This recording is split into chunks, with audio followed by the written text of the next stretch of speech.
তিনিওটা দলৰ দলপতি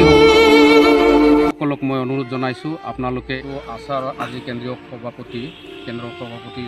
স্বৰ্গীয় প্ৰদীপ নাথ ডাঙৰীয়া যোৱাকালি গুৰুগ্ৰাম দিল্লীত তেওঁৰ মৃত্যু হোৱা তেখেতৰ নচৰ দেহটো এৰোপ্লেনৰ যোগেদি আমাৰ বিমানবন্দৰত গুৱাহাটী বৰঝাৰ বিমানবন্দৰত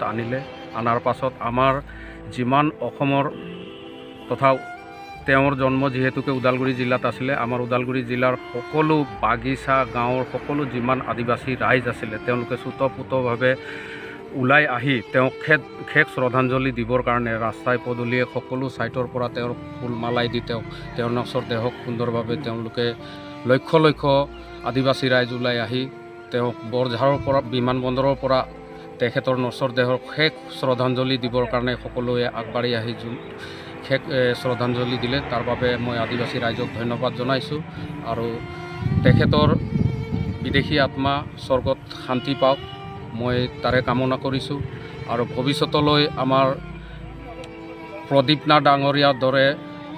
আমাৰ আদিবাসী টাইগাৰ আদিবাসী ৰাইজৰ কাৰণে মাত মাতিব পৰা বা আদিবাসী ৰাইজৰ সৎ চিন্তা কৰিব পৰা তেনেকুৱা নেতা ওলাই আহক বুলি মই এজন ছিনিয়ৰ বা প্ৰাক্তন আশাকৰ্মী হিচাপে বৰ্তমানত যি আশাৰ কৰ্মকৰ্তা আছে তেওঁলোকক অনুৰোধ জনাইছোঁ তেখেতৰ যোনটো আদৰ্শ আছিলে সেই আদৰ্শৰে আমাৰ আদিবাসীখিনিক আগুৱাই লৈ যোৱাৰ কাৰণে তেওঁলোকক মই বিশেষভাৱে অনুৰোধ জনাইছোঁ হয় মোৰ এটাই আহ্বান থাকিল কিয়নো এখন ঘৰত তিনিজন ভাই যদি নিজৰ হিচাপে চলে সেইখন ঘৰ ভালকৈ নচলে ঘৰখন চলাত অসুবিধা হৈ যায় ঠিক তেনেলেখিয়াই তাৰমানে আমাৰ জাতিটো যদি তিনিটা ভাগত বিভক্ত হৈ থাকে তেনেহ'লে আমাৰ জাতিটোৰ মূল দাবীসমূহ বা যি উদ্দেশ্য লৈ ফালে আমাৰ সংগঠনটো জন্ম হৈছে সেই উদ্দেশ্যখিনি পূৰণ হোৱাত হয়তো ক'ৰবাত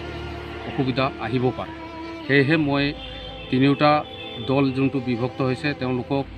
মানে এই শোকৰ সময়ত এই আমাৰ প্ৰদীপ নাথ ডাঙৰীয়া অন্তিম শ্ৰদ্ধাঞ্জলিৰ সময়ত তিনিওটা দলৰ দলপতিসকলক মই অনুৰোধ জনাইছোঁ আপোনালোকে এটা মঞ্চত আহক আৰু এটা মঞ্চত আহি আমাৰ আদিবাসী ৰাইজৰ সৰ্বাংগীন উন্নতিৰ কাৰণে লক্ষ্য আৰু উদ্দেশ্য পূৰণৰ কাৰণে আপোনালোকে একত্ৰিত হৈ ফালে আগবাঢ়ি আহক বুলি মই এজন প্ৰাক্তন ছাত্ৰ নেতা হিচাপে মই তেওঁলোকক অনুৰোধ জনাইছোঁ।